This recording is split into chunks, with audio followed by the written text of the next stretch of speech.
സ്വാദിൻ്റെ പുതിയ വീഡിയോയിലേക്ക് എല്ലാവർക്കും സ്വാഗതം.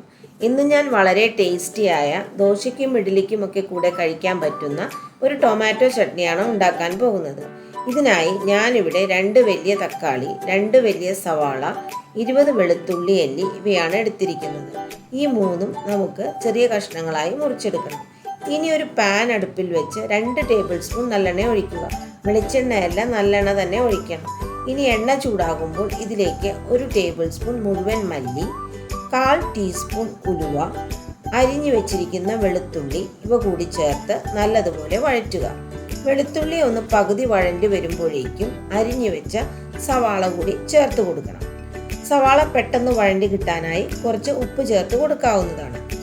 ഇനി കുറച്ച് കറിവേപ്പില കൂടി ചേർത്ത് നല്ലതുപോലെ വഴറ്റുക. സവാള ഒന്ന് പകുതി വാടി വരുമ്പോൾ 1/4 ടീസ്പൂൺ മഞ്ഞൾ പൊടി, 1/2 ടേബിൾ സ്പൂൺ എരിവുള്ള മുളക് പൊടി, 1/2 tablespoon Kashmiri chilli powder. മുളകിൻ്റെ അളവൊക്കെ ഓരോരുത്തരുടെയും ഇഷ്ടത്തിനനുസരിച്ച് മാറ്റം വരുത്താം.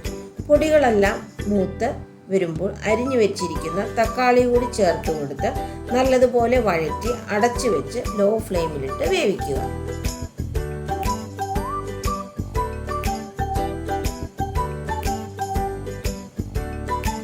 5 മിനിറ്റിന് ശേഷം അടപ്പ് തുറന്ന് നല്ലതുപോലെ വഴറ്റി ഉപ്പ് നോക്കി പോരെങ്കിൽ ചേർത്ത് കൊടുത്ത് കുറച്ച് മല്ലിയില കൂടി ചേർത്ത് കൊടുക്കാം. ഇനി കുറച്ച് ശർക്കര, ഒരു 1/4 ടീസ്പൂൺ മതിയാവും, അതുകൂടി ചേർത്ത് കൊടുത്ത് നല്ലതുപോലെ വഴറ്റി ഫ്ലെയിം ഓഫ് ചെയ്യുക. ഇനി ഈ മിശ്രിതം തണുക്കാനായി അനുവദിക്കണം. തണുത്ത് കഴിയുമ്പോൾ ഒരു മിക്സിയുടെ ബൗളിലിട്ട് നല്ലതുപോലെ അരച്ചെടുക്കണം. ഇനി ഈ അരച്ചത് അതേ പാത്രത്തിലേക്ക് തന്നെ പകർത്തുക. ഇനി താളിക്കാനായി ഒരു പാൻ അടുപ്പിൽ വെച്ച് 1 ടേബിൾ സ്പൂൺ നല്ലെണ്ണ ഒഴിക്കുക. നല്ലെണ്ണ ചൂടായി വരുമ്പോൾ 1/2 ടീസ്പൂൺ കടുക് പൊട്ടിച്ച്, കടുക് പൊട്ടിക്കഴിയുമ്പോൾ 1/2 ടീസ്പൂൺ ഉഴുന്നുപരിപ്പും കുറച്ച് കറിവേപ്പിലയും ചേർക്കുക.